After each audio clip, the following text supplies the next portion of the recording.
Rescue કરવામાં આવ્યું હતું। દમણમાં મધદરિયે ભક્તિ સાંઈ ફિશિંગ બોટમાં ફસાયેલા 5 માછીમારોનું દિલધડક રેસ્ક્યુ કરવામાં આવ્યું હતું। કોસ્ટગાર્ડે 5 માછીમારોનું રેસ્ક્યુ કર્યું હતું। દરિયામાં માછીમારી કરવા ગયેલી ભક્તિ સાંઈ ફિશિંગ બોટમાં 5 માછીમારો ફસાઈ ગયા હતા, જેની જાણ થતાં જ દમણ કોસ્ટગાર્ડના હેલિકોપ્ટર રેસ્ક્યુ માટે પહોંચ્યા હતા। પ્રથમ પ્રયાસમાં 3 માછીમારોને બચાવી મહારાષ્ટ્રના દહાડુ દરિયા કિનારે સુરક્ષિત છોડાયા હતા।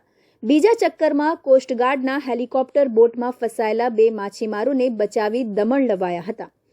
સ્ટેશનની તબીબી ટીમે બચાવેલા લોકોને વધારાની સંભાળ અને સમર્થન માટે સ્થાનિક સત્તાવાળાઓને સોંપવામાં આવે તે પહેલા વધુ પ્રાથમિક સારવાર પૂરી પાડી હતી।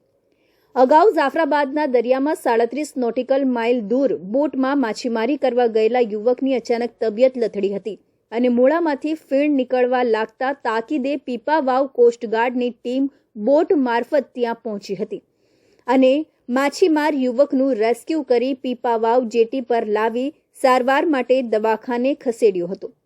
ખારવા સમાજના પ્રમુખ કનૈયાલાલ સોલંકીએ જણાવ્યું હતું કે દરિયામાં 37 નોટિકલ માઇલ દૂર મંગાભાઈ બાંભડિયાની માલિકીની ધનપ્રસાદ બોટમાં હરેશભાઈ લીંબાભાઈ બારૈયા માછીમારી માટે ગયા હતા।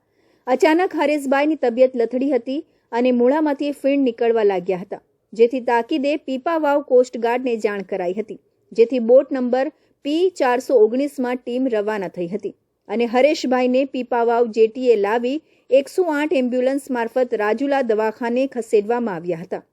હાલ હરેશભાઈની તબિયત સુધારા પર છે। ભગુભાઈ સોલંકી, રામભાઈ, કનૈયાલાલ વગેરે કોસ્ટગાર્ડ ટીમનો આભાર વ્યક્ત કર્યો હતો।